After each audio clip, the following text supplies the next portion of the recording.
Good morning. This is J.A. Faulkerson, and I'm coming to you this morning for another edition of Culturally Coded Book Talks. And as you recall, we have been reading through my debut novel, Adinkrahene, Fear of a Black Planet. What I like to do before I actually get into the reading is I like actually giving you guys a recap of what we went over last time. So the last time I read, I think it was chapters 2 and 3, you guys got a chance to meet Kelly Schuler, learning that she was once in a intimate relationship with my main character, Jonathan Frazier. We also learned that Kyle Schuler is now a Republican Mississippi senator running to unseat Democratic incumbent Herbert Newsom. You met Cornelius Black, who's a successful businessman who happens to be the leader of the Adinkrahene Reparations Management Syndicate. And we also learned that Arms wants Jonathan to spy on Schuler, who they consider a Jim Crow criminal for his killing of Selena's grandmother, Mary Giles. So we're going to be reading chapters 4 and 5 today and kind of go much deeper into what the Adinkrahene Reparations Management Syndicate, or the Adinkrahene Syndicate, is all about, and also learn a little bit more about Kyle Schuler, who's the antagonist of the story, and also Jonathan Frazier. So let's dive right in. So chapter 4, Kyle Schuler. And as you will recall from my previous episode, I indicated that when I mentioned the chapter and also state the character's name, that means that I'm telling the story from the perspective of that character whose name I just mentioned. So I'm saying chapter 4, Kyle Schuler, which means that this chapter is written from the perspective of Kyle Schuler. So chapter 4, Kyle Schuler. Atlanta, Georgia is and always will be the New South's crown jewel. It serves as an incubator for our free enterprise system. Yes, New York, Boston, and Los Angeles receive more accolades, but who cares? Everyone knows the welders of true economic power reside in Atlanta. I sat on the sofa reading the Atlanta Journal-Constitution. It was late afternoon, so the housekeeping staff had already cleaned my room and drawn the drapes. Like my other stays in the same room at the Ritz-Carlton, Atlanta, I had a clear view of the building that housed CNN's corporate offices. I would be sitting down with the network's Piers Morgan later in the day for my first interview since announcing my presidential bid. I placed the newspaper on the coffee table and then walked over to the window.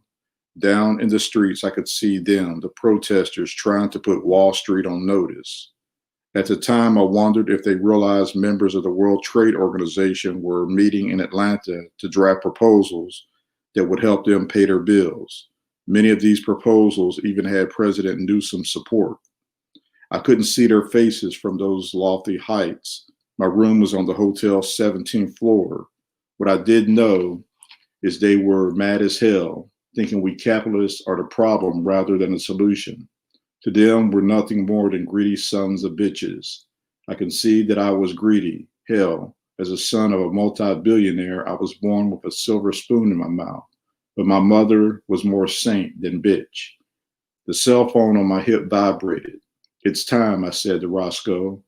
He was at the wet bar, sipping at another glass of rum and coke. We walked down the room's back hallway toward a large mirror framed in gold. As we approached the mirror, a reflection staring back at us, the wall slid up and away. We stepped into the secret elevator for the short ride to the hotel's sublevel, 10 stories below the basement. Since checking into the hotel, Roscoe and I had barely said 2 words to each other. As the elevator descended, the only sounds that could be heard were the elevator's humming and ringing and the rapid beating of my heart. I peeked at the dome camera in the upper right corner of the elevator. The North American-based members of the cabal's inner circle had probably been watching us from the moment Our private jet touched down at Atlanta's Hartsfield International Airport. On the flight over from Washington, Roscoe and I had said about all we could say about the Negroes' vendetta against us. Before we left the office, my Mississippi campaign manager, Claude McDaniel, a Negro himself, called me back to let me know the symbol on the card was definitely an African one.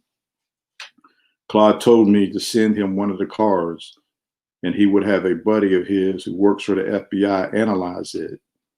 But I brushed his offer off. Even though Claude had been loyal to me for over 20 years, I questioned whether this loyalty would continue if he knew I had slit a darkie's throat. But what would we do without the Boule, the secret society of wealthy Negroes who work with even wealthier whites to sustain cabal rule? I have no doubt that the cabal would still exist. We would just have to find another group to exploit. The Mexicans or the Japs, perhaps. All I know is George Washington's plan for controlling the Negroes was a complete success. He knew even then that as long as the field Negroes envied the house Negroes and we wealthy whites handsomely rewarded the house Negroes for their dedicated service, we would never lose our power and influence. We would never lose our power and influence over them. At the end of the day, he knew they would jump at the chance to put a few extra bucks in their pockets. Fortunately for us wealthy whites, these accommodations were enough to appease these house Negroes. They were able to achieve a semblance of affluence off our scraps. There was a time when I questioned this practice. I would rather see these scraps fall into the hands of poor whites, but that would have caused more Negroes to side with Douglas and those traitors to the white race, the abolitionists. We thought that Nigger King was going to get more niggers to support cabal rule, but he betrayed us by talking about white leaders writing checks with insufficient funds and black boys and black girls walking hand in hand with white boys and white girls. My father said that's why the order to take him out was given. If his dream became real, it would have taken the cabal years to regain mental control over the Negroes. The elevator door slid open and we stepped into a hallway with walls made of stone and mortar. I could see them, the high lords, sitting in a semicircle in the foreground in a hollowed out chamber. The intermittent drips of echoing water caused a lump to form in my throat. Even though their faces were completely covered with decorative masks, I knew the high lord sitting in the middle of the group in the highest chair wearing the white mask was my father. To his left and right sat two other masked lords. Each mask had a monogrammed letter on it. My father A, the others N, G, L, and O. These white gentlemen weren't the richest on the planet, or in America for that matter, but two of them had a tremendous amount of influence over the three branches of federal government, executive, legislative, and judicial, while the other three over their state and local cousins. Roscoe and I took a seat on the stone bench at the center of the semicircle. They took their time acknowledging us, so we just sat there listening. Newsom's presidency is a threat to cabal rule in America, Asia, and Europe, High Lord O asserted. If we don't order the hit, his appeal among Democrats and independents and some moderate Republicans is going to grow. My father interjected. It would be foolish for us to elevate the first Negro president to martyr status, my friend. High Lord N replied. Lord A is right. If we want to take him out, I suggest we do it once he's out of office. Less influence, easier target. But why wait, High Lord O continued. I would much rather pit our champion against a much weaker candidate. He wiped at his covered nose. A majority of the blacks and Hispanics are going to vote for Newsom, not because he has improved the economy, but because they think he's fighting for them, the middle class. My father said, our operatives in Washington as well as Wall Street know appearances are everything. We own the House, the Democrats, the Senate. By refusing to compromise with the Democrats, we have created confusion in Washington that is adversely affecting domestic and international markets. Herbert Newsom will be out of our hair soon. High Lord L. but not if he's reelected. Let's not forget that most Americans are siding with him. Voters blame the GOP for standing in the way of real progress. I say we take him out now. My father finally acknowledged Roscoe and me. That won't be necessary, my friend. Senator Schuler here will castrate that nigger with his words. A slight moment of consideration. Senator McShane lost the 2008 presidential election to Newsom in a landslide. Senator Schuler's campaign is going to focus on a thriving elite class, how it is better equipped to create private sector jobs. We need to craft a different message, if you ask me, High Lord L interrupted. We lost in 2004 because too many of our corporate executives hoarded their record profits rather than use them to create more private sector jobs. The people are being awakened to the rich getting richer, the poor poorer. Talk of achieving the American dream now leaves a bad taste in their mouths. What do you suggest then, my lord? My father asked. That we follow through with Newsom's proposal to take money from our rich brothers and sisters, give it to the poor, to redistribute this country's wealth? It's something we must consider. There will be a high price to pay at the polls if we don't. And what do you think that high price will be? High Lord O asked. More lost elections. Our man will be elected next November, my brothers. High Lord G has already given us assurances that the Supreme Court will rule in our favor. We just need to make sure our conservative-leaning donors fund targeted campaigns at a higher rate than their liberal counterparts. If they don't, we're screwed. Reclaiming the presidency is the top priority here, like High Lord G said, but we must also set our sights on key governorships. Too many wetbacks coming out of the woodworks for us to win elections strictly on the merits of our positions. As I sat there listening to this back and forth, I found myself admiring High Lord G more than the others. I didn't know who he was, but I knew he had Supreme Court Justice Tobias Bork's ear. Justice Bork knew that the court's decision in Citizens United versus Federal Election Commission changed the face of American politics. Individual and corporate donors were now allowed to contribute unlimited amounts of money to political campaigns without having to share their identities with the IRS. With anonymity coupled with minimal restrictions would work in our favor. As a result, the corporate cabal had high hopes that we makers would once again be in positions to whip the takers in line with our conservative ideas. No more free stuff. Hello, Senator Schuler, my father greeted. Mr. Baker. Greetings, High Lord, I replied, jumping to my feet out of respect. Lords. Roscoe stood as well after I looked over at him. The smirk on his face let me know he found humor in 5 professional white men wearing masks.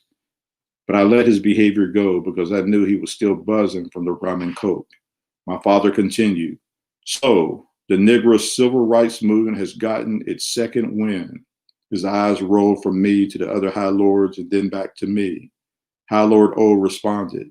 I thought we silenced their voices in '68 when our man took King out. It appears their testicles have grown back, High Lord N quipped. This time is different, brothers, my father said, more personal. He stared down at me. Their aim is to remove our king from the chessboard. He extended his hand to me, Senator Kyle Schuler, the next president of these here United States. I smiled, my eyes moving from Roscoe to the High Lords. Yes, sir, I replied. A sly smile appeared on my father's face. And you have the Giles girl looking into that other matter for us, Senator Schuler. Yes, sir, I replied. Selena? High Lord G blurted out, her investigation won't turn up anything.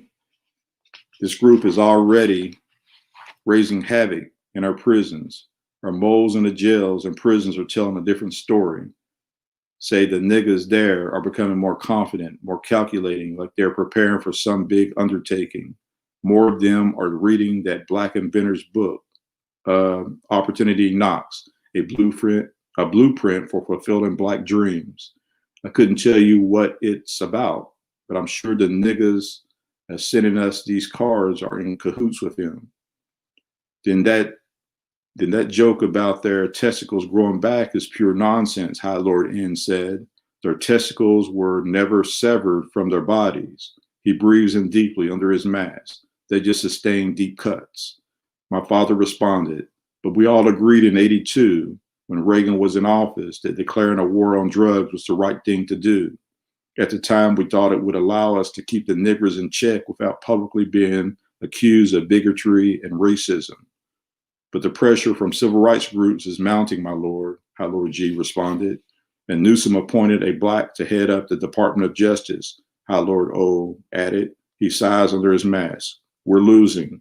No, I interjected, perhaps with too much enthusiasm. All eyes were now on me. We're going to win this election and ultimately this fight. What other options do we have? High Lord O asked. The echoing of footfalls from the long, unlit hallway to my right, the High Lord's left. We all turned to greet our visitor, but all we could see at first were two pulsating red lights moving toward us from the darkness. Options, a male voice exclaimed from the cover of darkness. The man finally emerged from the darkness to step into the light. It was Horace, my nephew in public, my son in private. Two 10-foot robots with tentacle-like arms hovered on his left and right flanks. He continued. There are plenty of options at our disposal, but only one that makes sense. If the cabal hopes to maintain its influence and control over the masses, we must employ tactics used by our dear brother Adolf. He paused to nod at his grandfather, High Lord A. My father acknowledged Horace by clasping his hands together and extending them to him. Our soon-to-be elected leader, my father, Kyle Schuler, and the Republican governors must rule with iron fists. These niggers, wetbacks, and chinks are consuming too much of our resources and wealth. I propose the deployment of our robot army, Combots, right after my father takes the oath of office. Trust me when I say he's going to need the extra protection. What can they do? High Lord O asked. A wide grin appeared on Horace's face. More than you can think or imagine. End of chapter 4. Chapter 5, Jonathan Frazier. Cornelius Black is one of the richest men on the planet for a reason. During my time with the Post, I learned that his brother had boldly announced the establishment of urban empowerment zones in the nation's largest cities, Washington, New York, Chicago, Dallas, Atlanta, and Los Angeles. He was clearly on a mission to create a new paradigm for Black academic achievement and vocational excellence. Our first leadership academy was built in 1992, Mr. Black explained, when Bill Clinton was in office. We were in his spacious office at Holodeck Systems, standing in front of the clear plexiglass window that provided a panoramic view of the District of Columbia's historical sites, right here in the DC-Baltimore area. I had a lot of haters back then. They thought building private charter schools for disadvantaged Black kids was a waste of money. We proved them wrong. 100% of our students graduated in 4 years to attend the colleges of their choice. Who were the people doubting you, I asked. I sipped from the water bottle that Raquel, Mr. Black's African-American secretary, had given me within minutes of my arrival. Other Black leaders mostly said what I was proposing to do had already been done. Expect another dismal failure, they warned. Said too many of our Black kids lack parental support. Is the parental support there now? It is, but not at the level I would like. About 60% of our parents have bought into our philosophy. I won't be satisfied until we're at 100%. I would love to visit one of your schools. Mr. Black's eyes lit up. Let's do it now. It's still early in the day, just a short helicopter ride over the Potomac. As he turned and walked over to his mahogany desk, he cleared his throat with a grunt. The engineers here at Holodeck have created some pretty amazing things, Jonathan. But the one thing I'm most proud of is the Black Foundation's leadership academies. Mark my word, in 20 years, the American power structure is going to change, and our graduates will be at the forefront. This was my first time in a helicopter, so when it rose from the holodeck system's rooftop, my stomach dropped and a lump formed in my throat. Mr. Black sat next to me in the back, the African American pilot and co-pilot at the front. The pilot allowed the craft to ascend vertically at first until it was about 100 yards away from the solar panel encased building below. The pilot then steered it toward the Washington Monument, which loomed like a lone giant on the horizon. I know Mr. Black saw it, how I had grown more somber and subdued, but I ignored him. I was milking this moment for all it's worth, where I was finally getting a bird's eye view of the city I now called home. After landing on the rooftop of Mr. Black's Baltimore-based Hamilton Sinclair Academy of Excellence, we stepped onto an elevator that took us to the ground floor. When the elevator door opened and we stepped out of it, we were greeted by smiling African-American 4th and 5th grade students. Should have known Mr. Black would instruct Raquel to call the school administrator so we could be greeted properly. The children were dressed in their formal school uniforms, shirt, tie, slacks, and black shoes for the boys, blouses and skirts for the girls. I smiled at all of them, each reaching down to touch the top of one little girl's head in passing. "Welcome to Sinclair Academy, Mr. Frazier," a boy standing next to her said. "Thank you, kind sir," I replied, giving him a fist bump and then watching him walk away with a smile on his face. I then watched the children shuffle to their predetermined marks as Iris Banks, the head of school, emerged from the front office. Mr. Black introduced us. I took stock of Iris's athletic physique as I shook her outstretched hand. She reminded me of Selena, tall, dark, and lovely. I got an even better look at her hind parts when she leaned in to embrace Mr. Black. Childish oohs and ahs could be heard all around us. I chuckled, but I couldn't help but wonder if Iris also happened to be one of Mr. Black's Adinkrahene agents. The African and African American teachers standing near the lobby's sidelines summoned their students to them, where they were then taken back to their respective classrooms. After the lobby had been cleared, Iris asked, "Shall we begin?" As we walked down long hallways past classrooms full of energetic Black children, the empty computer lab and auditorium, Iris recounted the school's beginnings. The grounds that the school sat on were once home to the Hamilton Sinclair housing projects. Hamilton Sinclair was an African-American grocery store owner who lent his time, talent, and treasure to revitalizing Washington's East Side. A number of influential African-Americans once lived in the single-family dwellings surrounding the Sinclair projects during the 1950s and 60s. These homes had long since been abandoned, with their former occupants taking their hopes and dreams to the Northeast or the Midwest, where automotive jobs were plentiful. But who could blame them? Washington's East Side had a reputation for being a safe haven for pimps, prostitutes, drug dealers, and thieves. When these four groups came together, you adversely changed neighborhood dynamics. Excellence had now been replaced with mediocrity and failure. Mr. Black decided to invest in Washington's East Side first because outsiders jokingly referred to it as Death City. Members of the Grand Old Party, or GOP, also made disparaging remarks about the predominantly Black neighborhood and the people who resided there, touting it as a dim reminder of what's wrong in America. Mr. Black retold the story that he told me earlier, how other conservative-minded Black leaders inside and outside of Washington discouraged him from investing in the community. But Mr. Black essentially told them to go fuck themselves. He wasn't about to give up on the Black diaspora's future. The stakes were too high. We stood at the entrance of Sinclair Academy's high school wing. "The students here are the ones that bring me the most joy," Iris exclaimed. She took a few swipes at her eyes, her made-up face, in an attempt to suppress tears. In the 20 years that this school has been in existence, 100% of them have earned their high school diplomas.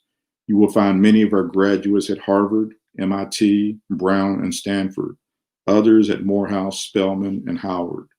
Mr. Black and I followed Iris through the doors of the Library and Technology Center.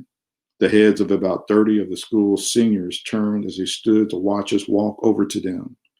25-year-old Virgil Cobb greeted us at the door.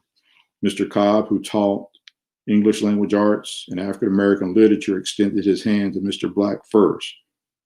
"Great seeing you again, sir," he exclaimed, excitement and sincere admiration in his voice. "The feeling is mutual, Mr. Cobb," Mr. Black replied. He then turned to me. "This here is J.A. Frazier," an overweight boy wearing thick lens glasses interjected a few feet away from us. "He writes for the Post. I read his culturally coded column every Sunday, or I read his culturally coded column every Sunday." Mr. Cobb waved the boy to our group. "I'm Willie," he announced before Mr. Cobb could do the honors. He then reached over to vigorously shake my hand. "Willie Moore. I write too, working on a novel." Groans from two girls standing to our left. Iris gave them the look, and they settled down. But it was obvious Willie was the class nerd just because he knew stuff no one else knew. I released his hand. "I'm sure it will make you a rich man. Let me know when it's available for purchase.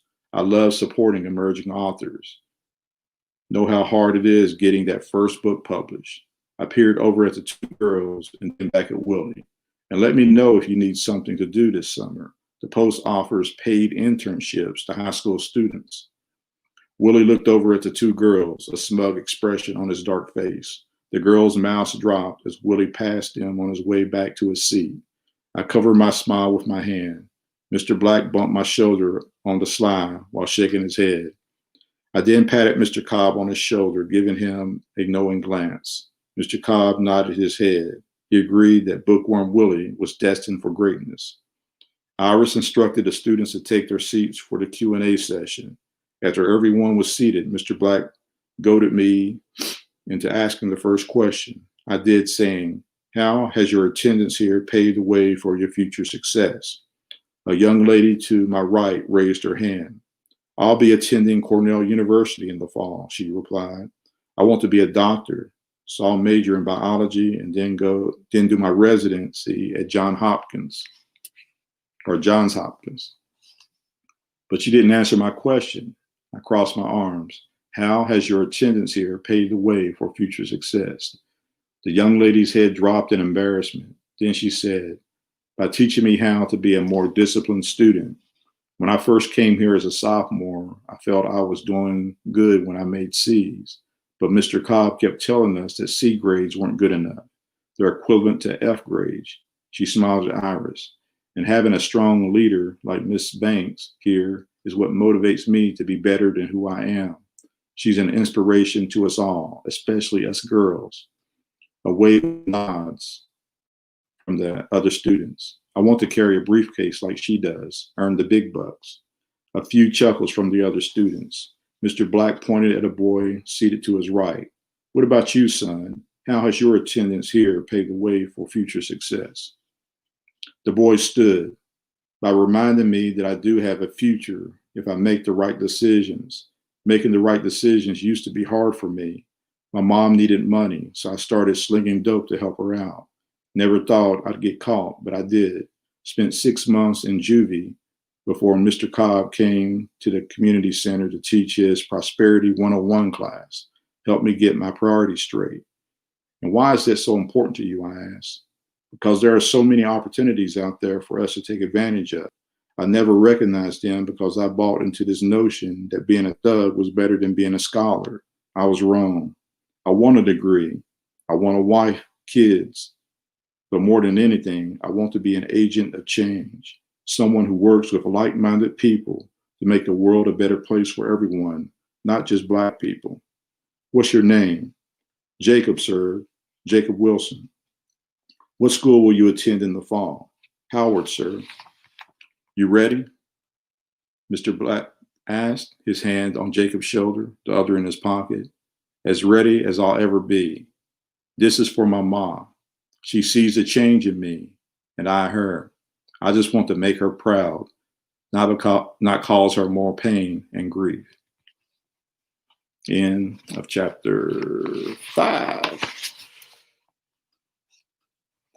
And I'm just going to add this last piece in here. This is, as you all know, Jonathan Frazier, or J.A. Frazier, writes for the Washington Post. So this next piece I'm going to read to you is a column that he wrote, for the Washington Post. And I just put this in here because I just wanted to give you guys a sense of Jonathan Frazier's writing. So the Washington Post presents Culturally Coded, a weekly column by J.A. Frazier. And the title of this column that Jonathan Frazier wrote is Nothing Worse Than an Angry Black Boy. Enlightened Americans must bring their unenlightened brothers and sisters to the table of justice, equality, and fairness. Again, unenlightened Americans are unenlightened because their white members want to blame the victim, African Americans, rather than take responsibility for their actions and their ancestors' actions. They go through life justifying the subjugation of African Americans and other persons of color because they truly believe white people were selected by God to lead the masses. What they don't know is black boys are the ones in the driver's seats. More of them are beginning to understand the scoring system, and this newfound enlightenment is encouraging more of them to use their pent-up anger to diffuse the hold that the corporate sector has on unenlightened whites and complacent blacks. More importantly, though, the plight of black boys is causing even these unenlightened and complacent members of our society to develop moral compasses. But are black boys angry? I tend to think so, but why? Well, for starters, America has a long history of designating them as enemies of the state. I've already provided evidence of this maltreatment in my previous columns, most notably those about the senseless deaths of teenager Trayvon Martin. But we must also be cognizant of the full court press that the corporate sector's acolytes are applying to black boys in their homes, schools, and communities. We can argue all day about the need for African Americans in general to take responsibility for their lives. Taking responsibility means they will make the kind of decisions to help promote true upward mobility. But when you have a majority of our black boys growing up in homes devoid of dominant male role models, you have to ask yourself why. Is it something African Americans are doing to themselves? Or is it part of a long-standing conspiracy to keep African Americans in a subservient position? It's probably a mix of both extremes. I say this because it all goes back to decisions, the values that African Americans hold dear. African Americans know that their families are in a state of disarray because the majority of their black men are standing in the gap for their women and children, or they committed a crime that prevents them from standing anywhere near their women and children. The former is inexcusable. Why would grown-ass men, in their right minds, mind you, allow their children to fend for themselves? However, the latter is preventable. There are a lot of black fathers out there who have it all wrong. They think being a man equates to sleeping with any woman who is able and willing. Because so many of our black men harbor such thoughts, we have black children who were and are born out of wedlock. And we know what that means. It means these children will grow up not ever knowing their biological fathers, whose selfishness seems quite despicable because their hearts and minds are focused on one thing, literally sticking it to the women in their lives. The mass incarceration of black men should be attributed solely to black men. Yes, one has to decide if he wants to be a criminal, but the corporate sector knowingly creates conditions that support the demonization of black boys and men. In our public schools, teachers of all hues feel threatened the most by black boys. Consequently, these same teachers take control of their fears by removing black boys from their classrooms under the guise of in-school or out-of-school suspensions. These teachers tell us they don't have time for belligerent black boys. They want to spend more time working with their cooperative students, the ones that show through their words and deeds that they want to learn. What these teachers fail to understand is they are black boys' only defense against criminality. We all know that children under the age of 16 are required to attend school 5 days a week. But when teachers give up on large segments of these student bodies, They are essentially issuing jail and/or death sentences. Without responsible and competent teachers to help them identify their skill sets, they gravitate to what I refer to as the knuckleheads, teenagers and young adults who live for today rather than deliberately planning for tomorrow. But the corporate sector has also succeeded in relegating Black boys and their families to dying communities. Cities like Detroit and Cleveland were once thriving with leisure activities and employment opportunities for all. But decades later, one has declared bankruptcy while the other is trying to reclaim its identity. Like I said in my previous columns, there are Caucasian Americans out there that share my concerns about Black boys. My hope is they will shake themselves free of the corporate sector's influence and control to support activist Blacks' quest to save our native sons. Standing on the sideline and saying, I don't give a damn about these people, isn't going to cut it in this day and age. I also hope they will get on board with President Herbert Newsom's My Brother's Keeper initiative. This initiative seeks to reverse underachievement among Black and Hispanic males. If and when this happens, Black boys and Black men will become a little less angry. All right. So next time we'll talk about we'll read chapter 6. But I just read chapters 4, 5, and we also read a column written by Jonathan Frazier, just to give you a sense of his style of writing and what he writes about in his column, Culturally Coded. But I appreciate you guys stopping by. I'll see you in a few days, and we'll read chapter 6 of Adinkrahene, Fear of a Black Planet.